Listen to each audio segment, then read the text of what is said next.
upgrade, so it'll be a little bit about some of the new features and some of the stuff that you've already seen. And then Julie will go through more of the preparation and how to get ready for it.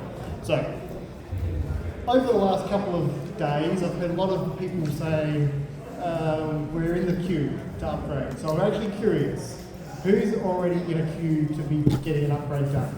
Anyone want to put their hand up? A couple of people. How long have you been there for?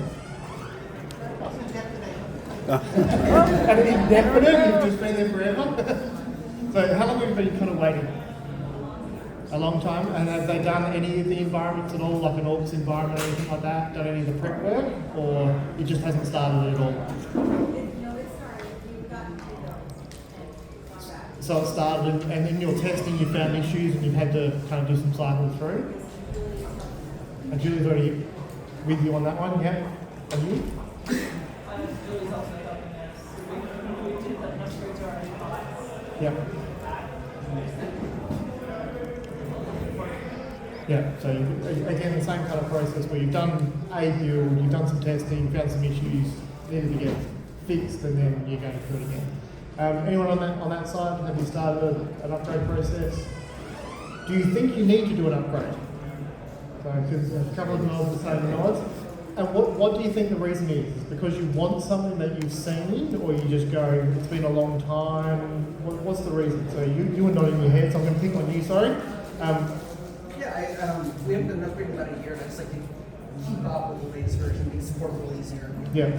So which version are you on now then? 24/17. 24/17, so you're kind of, new ones only just come out, so you're 2 behind. I think you were nodding your head, is there something particular? You need it for response charging, so on the prosecutor side, that legislation is coming. Yeah. And someone else was also nodding, yeah. We don't want to fall too far behind. Yeah. And that version is now supported, so I think we're on 2022.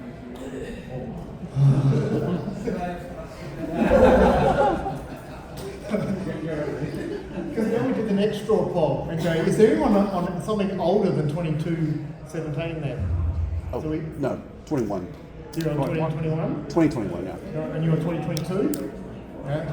So, and that's it. And that was one of the other things for us is, the further behind people are, the harder it can get to support some certain things. And it also then makes upgrades sometimes more challenging because there is just so many things that have changed throughout that entire process. Who was in the core versus configuration versus customization conversation? Now out of that, I had the conversation about which parts of the core system you should use, which parts do you configure, which parts do you customize. Now that you've been a customer for a while, what have you done something different? So, anyone want to volunteer and go, yeah, we should have done, so Matt? So we have to use scripted scripted conditions for time slots, which means we have to build a custom widget for scheduling. That's horrendous. Yeah. I had to do it. Yeah. And I'm sure that in some upgrade it's going to break and I'm going to be sad. I just know that it's coming. I'm going to be sad, It's going to happen, I'm going to be sad, and there's going to be, stuff thrown against the wall, and then we'll get it worked out, and we move forward. Yeah, that's what it's going to be. But I know I have a technical debt there that I cannot pay. Yeah. And it's the way it has to be. Yeah. And it's interesting that you bring up technical debt, because it's the same for us as the vendor. We've got some of that technical debt. There's a lot of like third-party libraries and things that we use in our development processes to help certain things, and we have to do upgrades of those as well. Sometimes it's they're introducing new features, sometimes they're fixing bugs, sometimes they're addressing security holes in their system. So every time they have an upgrade, we're also trying to upgrade behind the scenes as well to make sure that none of the issues that they might have in their product get through into ours. So there's a lot of reasons to do it. So I'm going to talk a little bit about some of the why. And from the sounds of it, most of you are already wanting to do it, so I might be preaching to the choir a little bit here. So forgive me for that. But if you're not interested in, if you're not excited about some of the new features, we're still hoping to get you excited about some of the new stuff. Yeah. Can I just say, you were already in the process,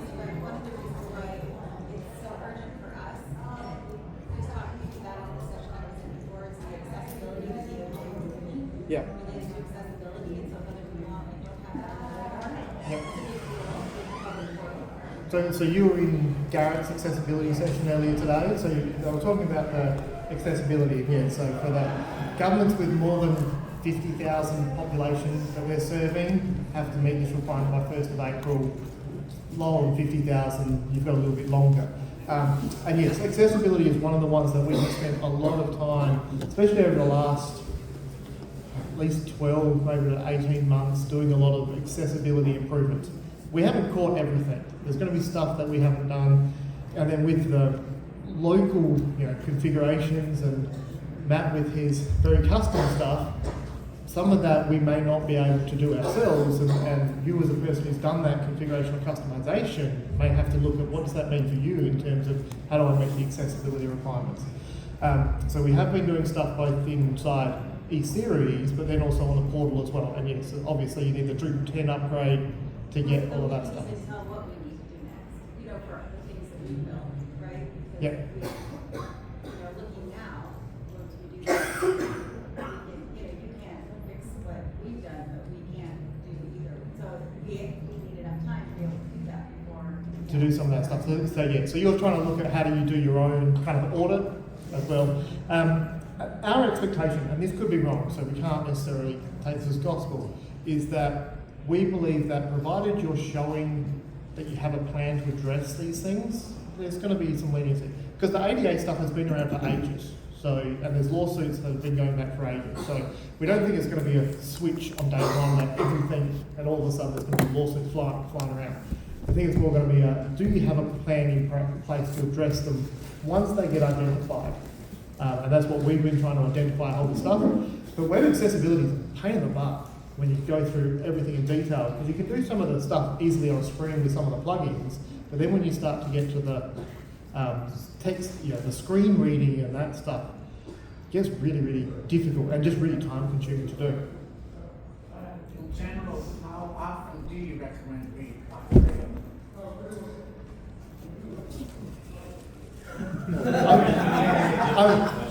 So my background was I came from the South Australian courts. Our approach was we wanted to take control of our own destiny. So we had a lot of we had an internal team that could do all of this stuff. But then there's the realities of the business. And you need certain periods of time where you can spend to actually go, well, I need to do the upgrade, I need to be able to do the planning, I need to be able to do the testing, I need to be able to schedule all of this in. So for me, I'd be aiming for like once a year. And then it's a matter for you to try and work out when is the right time of year for you. Is there a particular downtime period where it makes sense that you can have a bit of time where you go, well, I know I don't have to worry about office upgrades, or I don't have to worry about this, and maybe I've got less judicial officers or less prosecutors working at a certain time of year. Do I target that? So for me, I'd be aiming for once a year, and I think you were doing that once a year kind of thing. But then you just got to work out where does it fit well in your schedule to do stuff. And then I'd be scheduling it and kind of going in your forward planning, going, well, I know that I'm going to be targeting doing an upgrade in this period of time. So yeah. So quick straw poll again. How often do you think you should be upgrading? I've said I've kind of done a leading question with a 1 year. You're doing a year. I try to do it like every 4 months, but depending on the version. Because sometimes I encounter when I make an update, something is fixed, but other things get wrong. Right. So I have to stay like a stable version.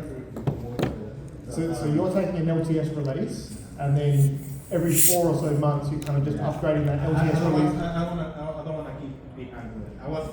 The last time I was in the 2022, and I jumped to the 2024 by accident, but I didn't follow the whole process.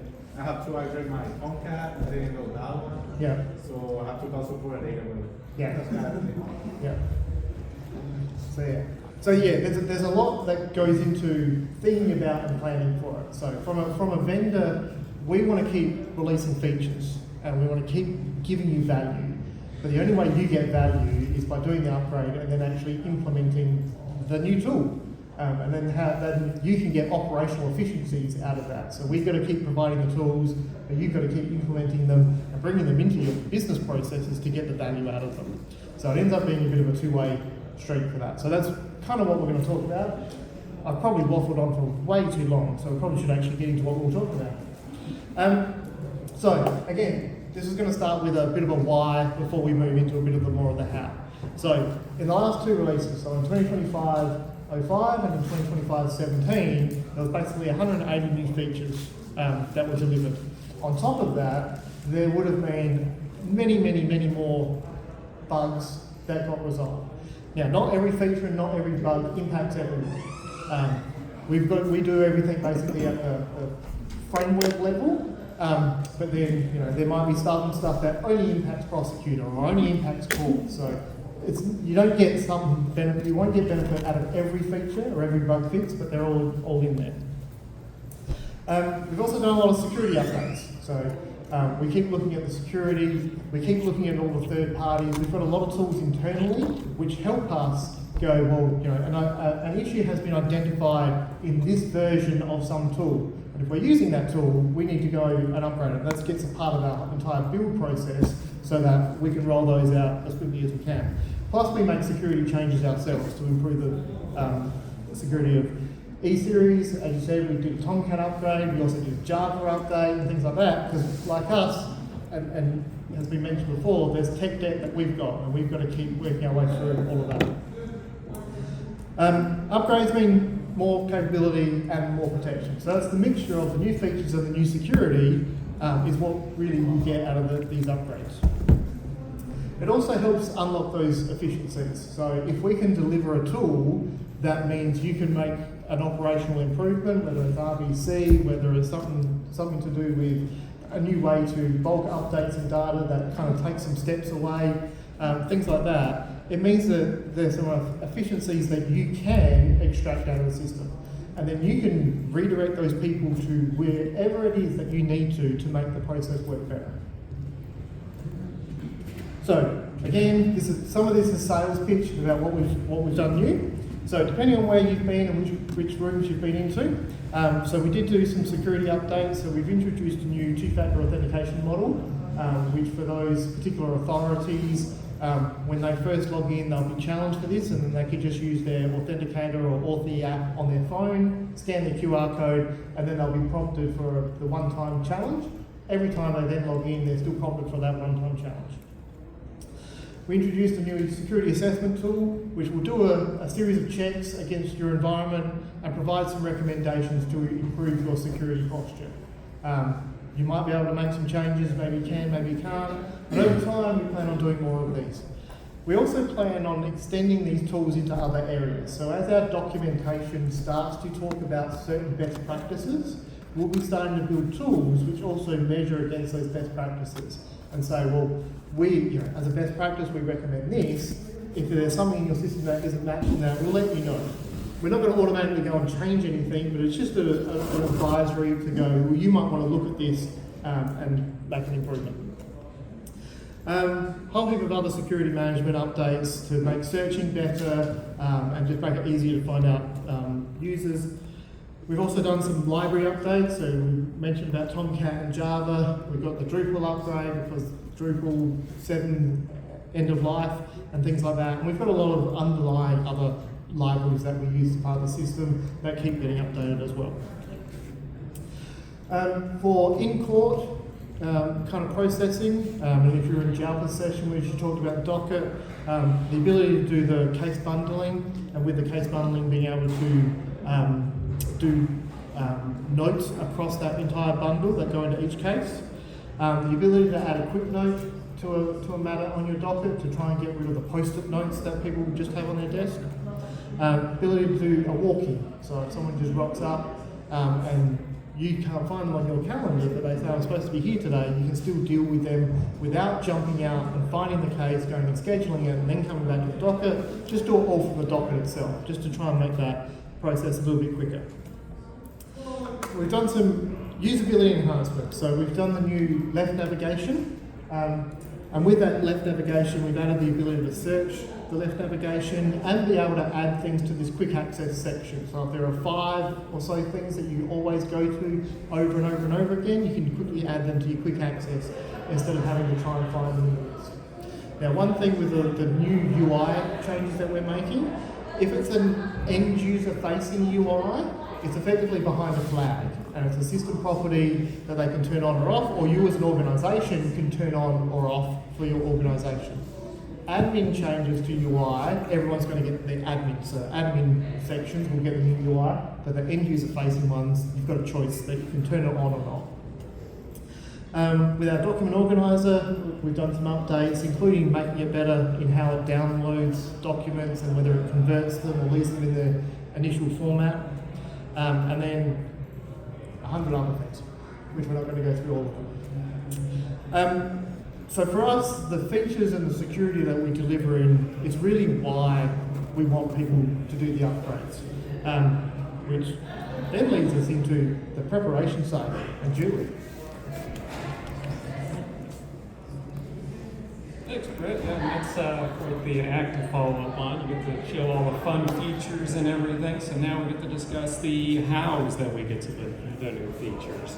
So as part of this, so now in customer support for customers that are hosted with us in the cloud, or for customers that are on-prem that want our assistance, we kind of rolled out a new process for doing major upgrades. And a lot of this is just there's so many moving parts with doing major upgrades, between doing just the upgrade itself in Ops, to preparing your portal, to testing your interfaces, to testing critical workflows. There's just a lot that goes into that. And so before, a couple of years ago, it wasn't as defined as well. It used to be that you would put in an upgrade ticket, and it was kind of on you to maybe do some basic testing. And then once we kind of just heard back that, yep, you guys did your testing, everything looks great, we're really just going with the thumbs up that everything's good, then we would do the upgrade, And a lot of times that would be either the E-Series upgrade or maybe the portal upgrade. And we're just doing those one at a time. We weren't trying to do them together. And eventually we just started to see patterns where we would see like consistent issues always coming up after a major upgrade, or eventually even like the portal would almost become like a secondary byproduct where, eCourt or eProcedure were constantly being upgraded over and over again, and then portal would eventually be upgraded, but eventually if it wasn't, then we'd actually run into an issue where it would desync and just stop working after an upgrade, causing a number of issues for our customers, because then now you've got this brand new upgrade in your production environment, the portal's not working, but we didn't test the portal. Now we're in a bit of a bind, well, we need that portal upgraded yesterday, but who knows what kind of issues we're going to run into when we upgrade it and get you all in there tomorrow. So going forward, what we've been trying to do is we're trying to harden the overall just major version upgrade going from like 2022 to 2024 and so on. It's not, we do still emphasize, doing testing with smaller build updates, because we do still see a couple of rough spots there, but generally once we get you to the major version upgrade, then when it comes to the build update, we'll put it into your Ops or your staging environment, whatever it is. Go in there, do your due diligence, still make sure to check your critical workflows, but genuinely we're not as concerned about those, but we still want to at least, make sure that, there's some assurances there. But, so this discussion is probably more around major upgrades. So with this, now we've kind of moved a lot of the upgrades into the customer support department, and I've been tasked with trying to head up a lot of trying to make the processes a bit more rugged around that, have better planning and structure around that. And part of that is we now have an upgrade playbook that we try to follow now that has multiple stages in it. And so what happens is that if you are looking to do a major upgrade and you've talked with either the customer engagement team about it, or you've put in a Zendesk ticket for it, then what we'll do is we'll create a major upgrade ticket for you inside of Zendesk that's assigned to you that you can then see in there. And then what we'll do is then we'll go ahead and make sure that we get that over to our installation team that's headed up, I'm sure many of you know, like Dave Gerard and Gregory Monstrat, Stephen Larson, and a couple of others. And we're actually working to build out that team going forward because we want to have better long-term scheduling and planning around that, as well as maybe like automated testing and scripting in the future. So upgrades is definitely near and dear our heart, and something that we want to build out and just make more robust and refined for everyone.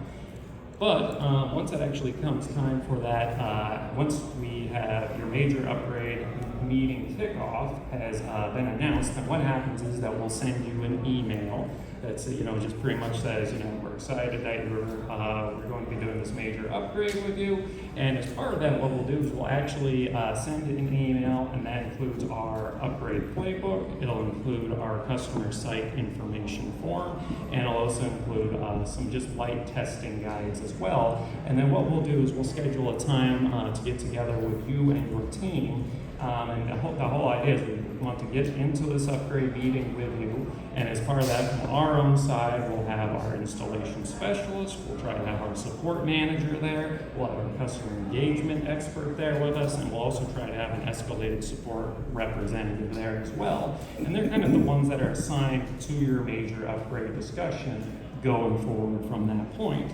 And then as part of that, going along with that too, we can then talk with you, we can then see who from your side is going to be heading up that upgrade, who's going to be there from your own IT team, who might be there with interfaces.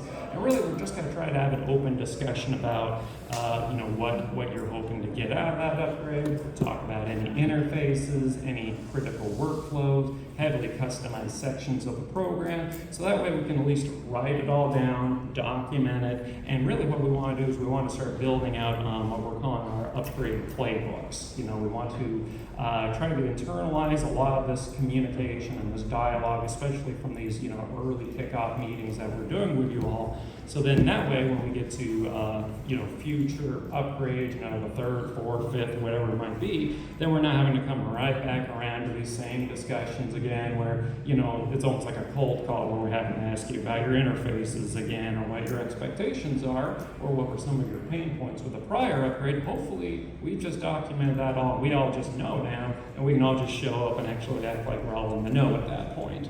So that's kind of the hope and the goal with this.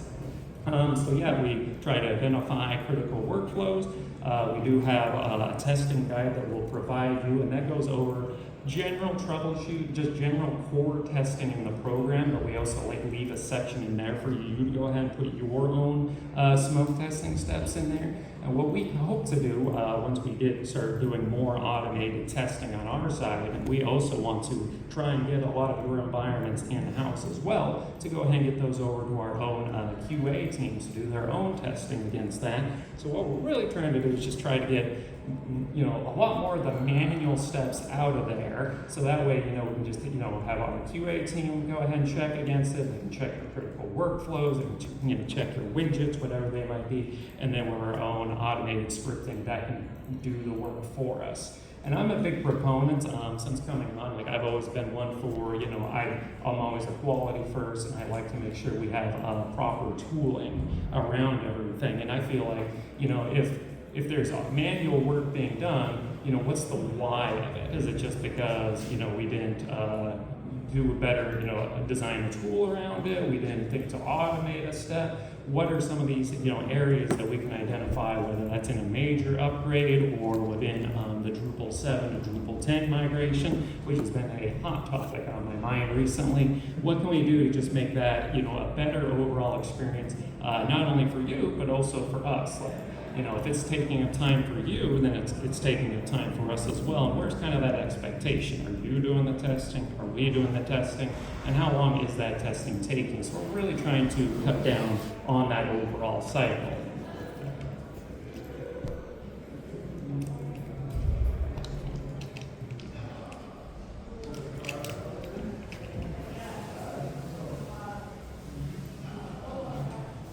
Yep, so as part of this upgrade kickoff meeting, and part of also identifying which of the major versions you're going from and the major versions you're going to, as part of our documentation site now, we do have a section on there where you can actually compare the version you're on as well as the version you want to go to, and then I'll show you the major changes that are part of that upgrade. And one section that gets highlighted is anything that are considered breaking changes in there, and they're often highlighted. I think it's like in red or orange text.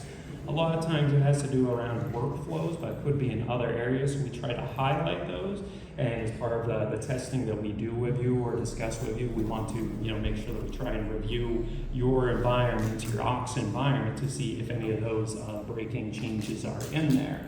Eventually, I like it so we can actually just automate that testing, so we're not having to get in there and do that manually. But as for right now, that is a big highlighted section as part of our documentation that's right there, and something that we definitely want to call attention to.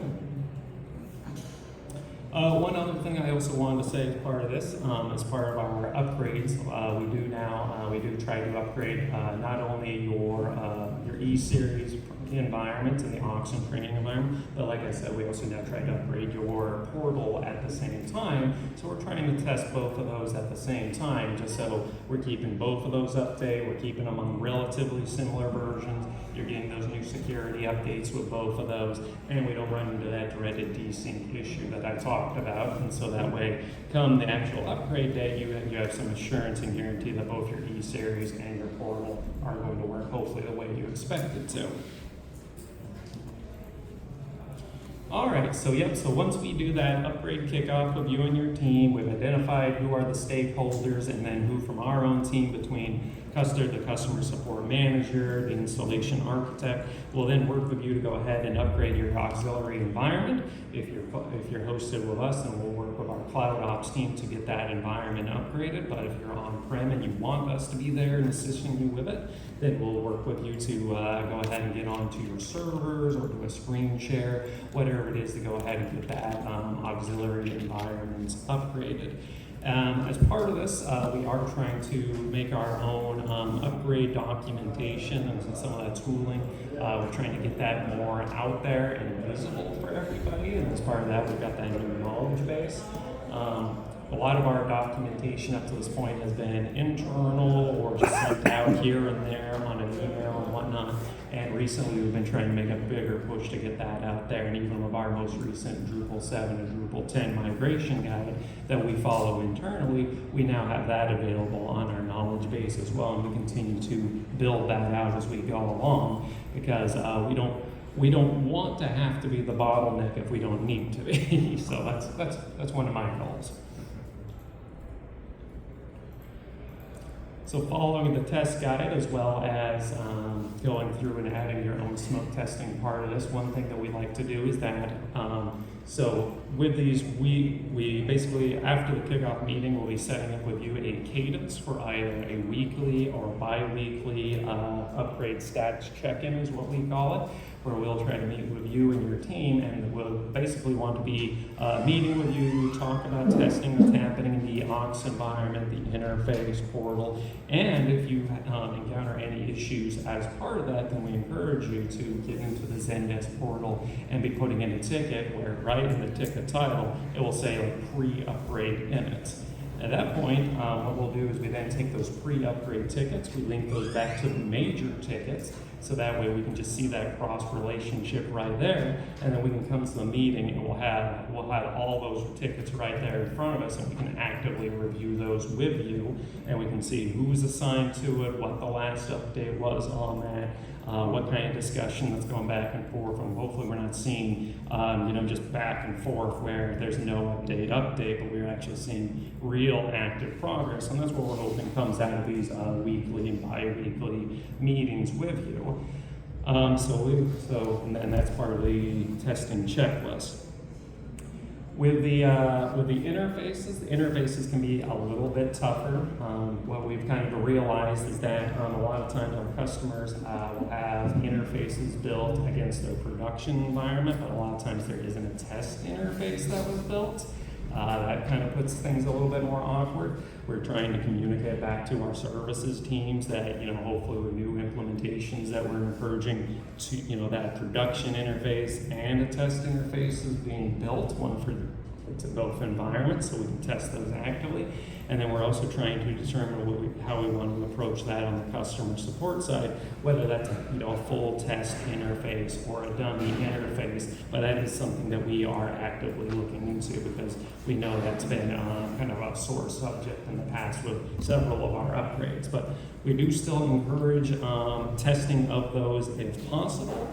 And one of the things that is one area that we definitely watch for right after the upgrade is to make sure that those interfaces are working the way that you expect. We do have escalated support that tries to monitor for those interface issues when they come in, and we definitely expedite those, and those are at the top of our list because without having those test interfaces in place, how are you going to test it outside of getting that upgrade in production? So that is definitely something we're aware of and something we're trying to make more robust in the future. With the EFM and EFSPs, once we've identified that you're a customer in one of those environments, or you're one of our eCourt customers, that I believe everyone has one of those EFM environments, we then pull in our EFM portal team that is headed up by Aaron Gill, who some of you may have already worked with, and then we work with them to make sure that EFM and EFSP is being upgraded. We work often with Cloud Ops to get that done, and then we make sure that testing is done on that, and then they're also on hand the night of the upgrade, and they're making sure that they do all their parts as well as that as well. And then as part of that, we just want to make sure that that as we get closer to the actual upgrade dates, and once we start working through all those we call them upgrade blockers, but those upgrade issues, once we're down to around 2 or 3 outstanding issues, then we'll start talking with you about a tentative upgrade date that we can then go back to our Cloud Ops group and make sure that we got everyone brought up to speed early on that as to when we're doing that. Most of the time it's always in the evening because I don't know why you wouldn't. But as part of that as well, so once we get ready for the upgrade, we also try to let everyone know that we do have a couple of red flags that we try to watch for at the time of the upgrade. So that brings me on to the next one here. So schedule a production upgrade 1 to 2 weeks in advance. Monitor during the post-upgrade, sure. So as part of this, so now, so the night of the upgrade, we do the upgrade, and we do some initial testing that happens once the upgrade's done. We make sure the site's online, we make sure we can log in from our side, we try to double check the workflows are working and whatnot, but then there are a couple of just early red flags that we try to watch for to make sure that are in place. One, we check with you first to make sure that you're able to connect to your own environment and you're able to log in. The other one is if you've done all of your testing in the aux environment or staging environment, then we want to make sure that production environment's on the same version once it's upgraded. Because if we've overshot that for some weird reason, then on the surface you're like, oh great, we just got a newer build update. There shouldn't be that many moving parts to it. Nope, that's a big red flag for us. We didn't test for that. There could be a couple outstanding things in there, and if that does happen, that's an early rollback sign for us that we'll just restore back right there. We'll go ahead and if we have time, we'll then go ahead and get you upgraded to the correct version you're on. Otherwise, we'll just push back for a day the following week and get that in there. Connectivity is a big one, making sure the site's online, making sure that nothing is broken with formatting or the UI or anything else there. So we just try to identify those early warning flags quickly right then. Once you get in there and you start doing your own testing, and we've agreed that we've at least hit those those early marks, then at that point, we're kind of in what we call a restore back window at that point. And what we do is that basically, we encourage you to start getting in there and maybe even start having your users get in there and start working in the system. But at that point, we have a window of opportunity where as you're working in there, if any issues are identified, whether they're minor or large, if this is something that is impacting just your users' general, just daily workflow, something as simple as even just dropping an email or something into the filing cabinet. It doesn't even have to be like document generation. But if this is just a general nuisance to your staff and you start hearing rumblings and that, then we want to hear about that as soon as we can, and that is enough reason for us to restore back. To get, make sure that your users aren't waiting on us to try and do like a critical update in there or a hot fix, anything like that. We want to identify those early, restore back to the previous version and build that you were on, and then, come back together with you in a retrospective, identify what those issues are, see if we can get you to a more stable build, or if there was a fix, and we can figure out what that fix is in our own time, and your own users aren't stuck with a burden of just getting by or, doing half measures. One downside with the restore back though is that the restore back is essentially it's a SQL Server database restore or an Oracle restore. We don't have an easy way to extract the data that was entered in that 2 to 3 hour window. So we do encourage, we do want you to be getting into your daily workflow the next morning. Maybe take it a little easy. Maybe stick to more, just bait, don't be going with a full volume of the day until you're pretty sure after an hour or two that you're in a good place on it, and then you give them more of the go ahead on that. So then at that point, so you're just at that point verifying your critical workflows are working, your interface is working, and at that point you're just monitoring your system to ensure it's running performance, you're not having memory spikes, the portal's working, you're getting your cases into across your interfaces and vice versa. And then we as well, we kind of put you on our side, on the escalated team, we put you in kind of a hypercare 5-day window where we might not be getting all of your initial issues up front. What happens is that if you do start to identify issues, we want you to be putting in a Zendesk ticket that is, says post upgrade right on it, right there at the beginning of the title. And then we'll be watching for those, and we'll also be communicating with our other 2 support teams, and we'll be getting those picked up. And if there's a normal priority, low priority, then we'll be aware of them, and we'll leave those to the other techs. But if there's a high priority, an urgent, or an interface down, anything like that, then we try to get that right up to the escalated team immediately and try to get them in a call with you to go ahead and look into that issue. And we try to do that for 5 to 6 days to just give you that hypercare.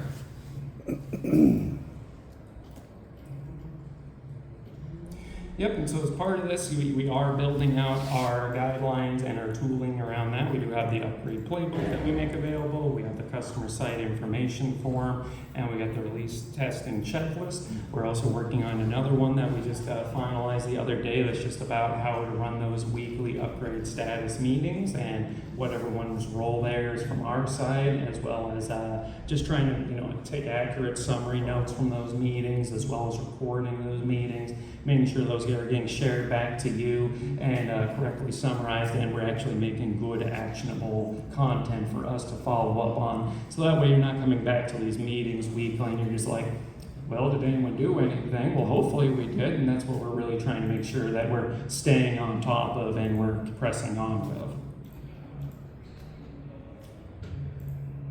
So at this point, we don't stop at system is back online. Definitely we want you to be tasking somebody on your side, whether that's yourself or somebody from your own IT team, to just make sure that you're getting in there, the system's running the way you want, and the reason why you upgraded, hopefully those were the fun new features that Brett talked about, or they're ones that you're just getting to with the 2024 version. We want to make sure that you're getting those enabled and you're rolling those out.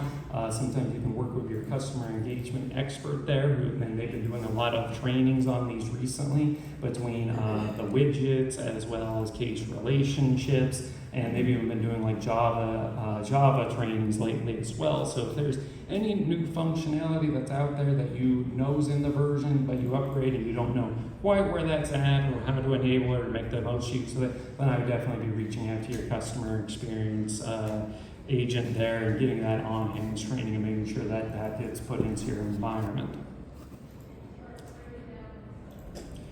But yep, overall, we're just trying to make sure that, we make sure that the major upgrade is constructive. We're trying to make sure that we try to, overall, in the past, when we were just kind of doing the more hands-off upgrade experience where we're leaving it to everyone, we found that there was a pretty high rate of an issue coming up. I would probably say it was probably around an 80% chance that there's got to be an issue. And so if you're putting in, and we would see oftentimes that there'd be a large number of blowback on support tickets and we would just get inundated. And a lot of times you wouldn't be getting that hands-on care that you were hoping to see just because there's so many tickets being put in from these upgrades. So we're really just trying to bring down the volume of those. And what I'd really love to see, like, perfect world, I love if there's just zero, who doesn't love that? But I think in reality, I'd like to get that down to a cool 20 to 30%. And as part of this new major upgrades process that we're following, we've generally got really good feedback that we're seeing better upgrades, we're seeing less issues. We're hearing that from you guys, we're even hearing that from the other support teams that overall ticket loads are going down, and because of that, we're able to get more quickly to tickets. So this is a big push that we hope to continue improving on, and we're also just bringing on additional resources to get to those upgrades more quickly. Common pitfalls, obviously, is skipping the test plans. If you do not want to be working with us on those upgrades, but maybe you still want the documentation, then we're hoping that you're assigning that to somebody on your side and they're following along and doing that testing. And when they do give us the green light that they're doing the upgrade themselves on a Saturday and they just want somebody from our side to come along and help do the Java update or the actual upgrade themselves, that that hopefully has been tested fully and we're not seeing a high number of tickets coming back from that. So test making sure you're not skipping your test plan, you're not skipping testing in your environment, you're not telling staff what's changing. We just really want a lot of buy-in across your entire agency as to when this is happening, what's news coming up in it, and hopefully it'll just be an overall positive experience for everyone involved. So some key takeaways. Optimally, we would like to get to the point where, we would love to feasibly do, upgrade every 12 months. That is the hope and the dream. Right now, we've got a number of people who are queuing up with major upgrades that have been in the queue a little while. We are working to try and get that turned around. And so we're bringing on additional resources on the upgrade team right now to try and open up that pipeline right now, because we do know that it has taken a little while to get some of these upgrades kicked off. Right now we have around 15 major upgrades that are in flight at any one time, but we're really hoping that we can increase that to maybe 25 or 30 so we can try to meet these, hopefully upgrade every 12-month demand. And on top of that, we're also trying to bring on just more support resources as well. Because for us, it's a two-way pipeline where we're trying to do the upgrade itself, but we're also trying to handle doing the pre-upgrade tickets, those upgrade blockers. We want to make sure that those are efficiently being taken care of, your issues are being resolved up front, and then we can actually then do the upgrade themselves. So it's kind of a two-way pipeline for us. But so for us, we want to just make sure we prepare properly. We're giving you the templates and the toolings around that, and we're not having to reinvent it each time, such as with those upgrade booklets. And for us on our side, we are, to make sure that we're not losing context as well as conversations that happen around these upgrades, where we use Slack for our own personal purposes at the company, but we will actually create an upgrade channel for your agency, and then we pull in everyone from the services side, the development side, cloud ops side, and we take everything that we gathered from you from these upgrade kickoff meetings, and we combine that in that channel to then build up these booklets that we can then refer back to for future meetings, and we do summaries of all the outstanding tickets that might be blocking us to just try to keep visibility and action on these tickets.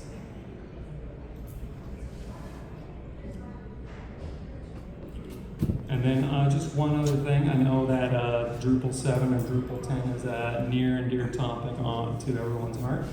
We have been working extensively to polish and get that more enhanced.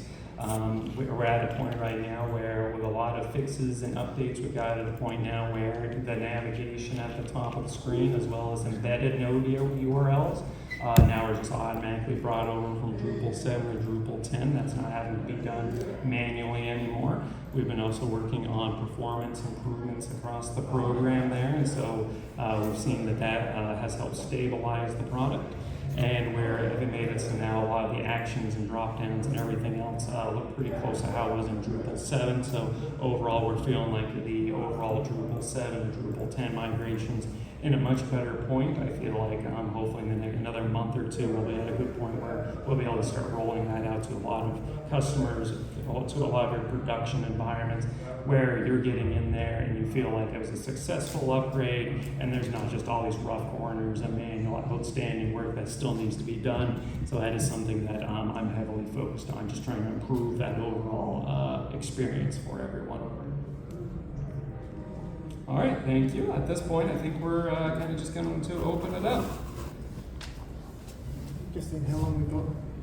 How much more I can just make up on the spot. So I was going to ask, you do every 4 months, you do an upgrade. So Julie was talking about like rollbacks and backup plans and stuff like that. So you're doing every 4 months. I'm assuming then you're doing them all yourself. So you're just getting the files and you're doing the upgrades yourself. We got the file and we upload it. Yeah. So like I mentioned, first time we go for testing, we try to test whatever we have to test. Yeah. And then everything looks perfect for them. After the update and the following. Yeah, so you've developed your own rollback plans and things like that for your upgrades that you follow, and it's now just follow the bouncing ball, and the upgrades keep going through. For everyone else who's in the room, how many of you are hosted clients? So we've got a couple of you. So for the hosted people, it's a little bit harder because we kind of have to be involved. There's no way for you to completely do this all yourself. Who's here on-prem but isn't a eCourt customer? So you're on-prem? I don't know what I fall to. Yeah. All of the above. You're special. On-prem and special. On-prem and special. So for those people who are on-prem and you're doing it yourself, if you've got your own IT staff, you can do all this yourself. You actually don't need us at all. I have your name, what is it? Jane does it himself. I know a number of other organisations do it themselves. So you can do this all yourself. You don't need Journal to help you out with this. We can provide you some tools and some guidance, but you can actually do this yourself if you're an on-prem customer. And then you've got more control over your schedule, when you do it, how you test it, and all that kind of stuff. So if you are on-prem and you do have your own IT staff, consider it as an option. You've got more flexibility. You've got destiny in your own hands at that point. If you're a eCourt customer though, and you've got EFM, then we do have to be involved. But if you're a eCourt customer without EFM, again, you can continue to try and do this yourself. So it doesn't always have to come back to a conversation with Journal to help you solve it. You can look at doing this yourself. All right, so do we have any questions? We're looking at using eCourt processing for prosecution. I know you've done some work with the court side. I was wondering if anybody else is either using that functionality and if there are any improvements that are coming up in the later versions. We're in 2024-17. You're 24/17 and you're a prosecutor customer, Yeah. but you're using some of the in-court tools. So are you using your e-prosecutor in the courtroom, or are you using the court's portal? No, So we want to use our your own. So you're just going to have a Wi-Fi or somewhere back into your network, and you can do it yourself. So yeah. So at that point, yes, we do have a number of prosecutor clients who are using effectively the Docker as it is. Some of them are just taking notes of what happened on the hearing and doing that. Others are looking at other opportunities. And things like the minutes module is available. We don't usually do it for prosecutors though, because you don't need to capture court orders the same way.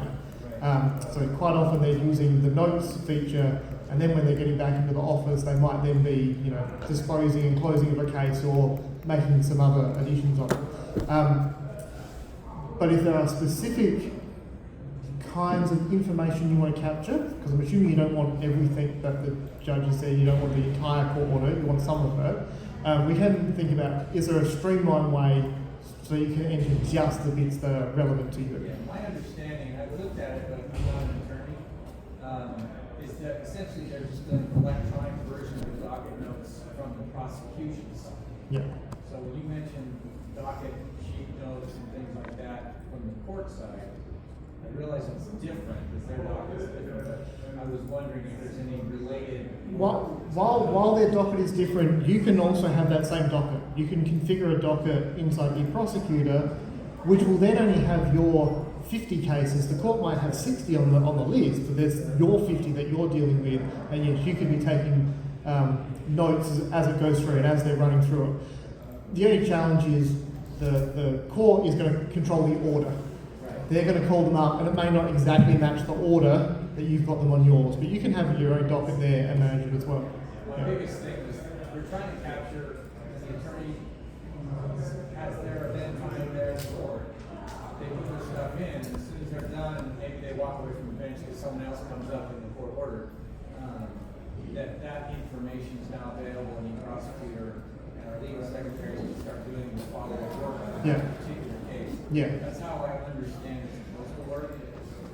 We have an attorney work with Claudia on your team to develop this, and I Yeah. assume it was partially or fully built out of someone else's implementation. Maybe, I'm sure. Yeah.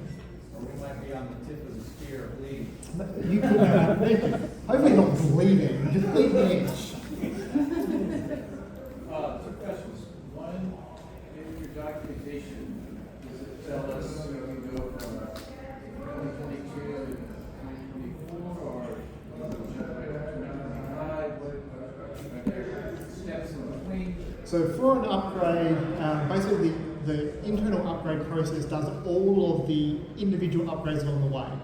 So if you're on 2022-17, it kind of does all the database and update changes that it needed for 2023-05, and then does the same for 23-17, and then the same for 24-17. So it will apply all of them over time.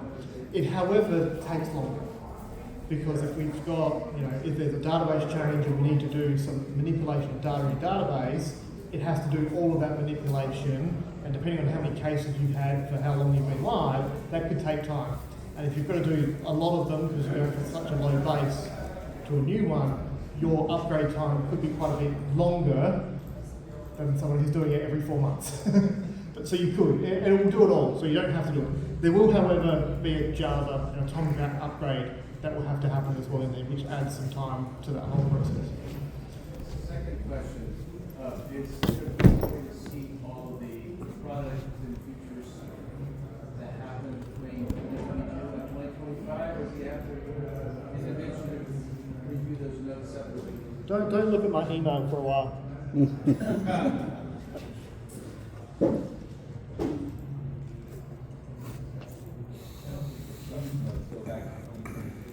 Oh, you're hurting me. We have a year of complete blackness. Well, if you look at 2023 first, then you can get change notes. That's right. Or you can guess. Oh, what happened to my screen? You said don't look at your email. I did. The AI kicked in and it said, okay, they're not allowed to look. Let's see if that'll all come back online or not.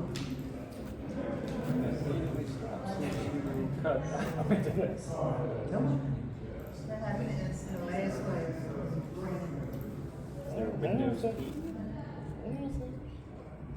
Nothing like doing something on the fly. Open a ticket. There it is. Julie's got it. Someone Try this at home.